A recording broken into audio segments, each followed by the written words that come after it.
ഇസ്ലാം സ്ത്രീകളെ അടിച്ചമർത്തുന്നു എന്ന് പറയുന്നവർ ഇതൊന്ന് കേൾക്കണം. ഇസ്ലാമിലെ സ്ത്രീകൾക്കുള്ള 8 അവകാശങ്ങൾ. 1. ഒരു പെണ്ണിന് ഇഷ്ടമില്ലാത്ത വിവാഹം സ്വന്തം പിതാവിന് പോലും നടത്തിക്കൊടുക്കാൻ ഇസ്ലാമിൽ അനുവാദമില്ല. 2. ഭർത്താവ് മോശമാണെങ്കിൽ അവൾക്കിഷ്ടമില്ലെങ്കിൽ വിവാഹമോചനം നേടാനുള്ള അവകാശമുണ്ട്. 3. അറിവ് നേടാനും പഠിക്കാനും അവൾക്ക് പൂർണ്ണ അവകാശമുണ്ട്. ഒരു കാരണവശാലും അത് തടയാൻ പാടില്ല. 4. അവളുടെ ചിലവുകൾ നോക്കേണ്ടത് ഉപ്പയോ ഭർത്താവോ അടുത്ത ബന്ധുക്കളോ ആണ്. സാമ്പത്തിക ഭാരമില്ലാതെ ജീവിക്കാൻ ഇസ്ലാം അവളെ അനുവദിക്കുന്നു. 5. കുടുംബസ്വത്തിൽ അവൾക്കും അവകാശമുണ്ട്. 6. അവൾ സമ്പാദിക്കുന്ന പണം അവളുടെ മാത്രം ഇഷ്ടത്തിന് ചിലവാക്കാം. അതിൽ ഭർത്താവിന് പോലും ഒരവകാശവുമില്ല. 7. സ്ത്രീകൾക്ക് തൊഴിലെടുത്ത് ജീവിക്കാനുള്ള അവകാശമുണ്ട്.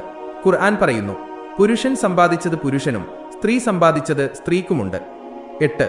സുരക്ഷിതമായ അവൾക്കിഷ്ടപ്പെട്ട ഒരിടത്ത് താമസിക്കാനുള്ള അവകാശവും അവൾക്കുണ്ട്. ഇതറിയാത്തവർക്ക് ഷെയർ ചെയ്തു കൊടുക്കൂ.